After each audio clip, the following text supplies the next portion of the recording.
Сәлем достар, отандасымыз Данелия Тулешева жақында America's Got Talent конкурсына қатысып, бүкіл әлемді өз өнерімен тамсандырды. Ол өте талантты әнші болумен қатар, ағылшынша да өте жақсы сөйлей алады. Көп халықтың алдында өнер көрсету оңай емес, сондықтан Данелия өзінің қобалжып тұрғанын әділқазыларға айтып өтті. I'm very nervous, but it's okay. Қобалжып тұрмын дегенде I'm nervous, I'm very nervous деп айта аласыз. Содан соң Данелия әділқазыларға өзін таныстырып өтті. My name is Danelia. I'm from Kazakhstan. Wow. I'm 13. Бірнеше кезеңнен сүрінбей өткен Данелия финалға шықтың деген хабарды естіген кезде көз жасын тыя алмай, дауыс берушілердің барлығына рахмет айтып, келесі кезеңде олардың көңілдерін қалдырмайтындықтарын айтып, уәде берді. Thank you for your so happy. I will not disappoint you in the next round.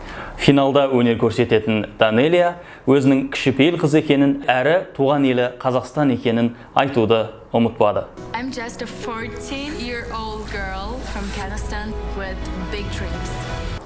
Құрметті достар, талантты болсаңыздар, өнерлі болсаңыздар, сол өнерді бүкіл әлемге паш ету үшін ағылшын тілін білудің пайдасы өте зор. Сондықтан бізбен бірге ағылшынша үйреніңіздер.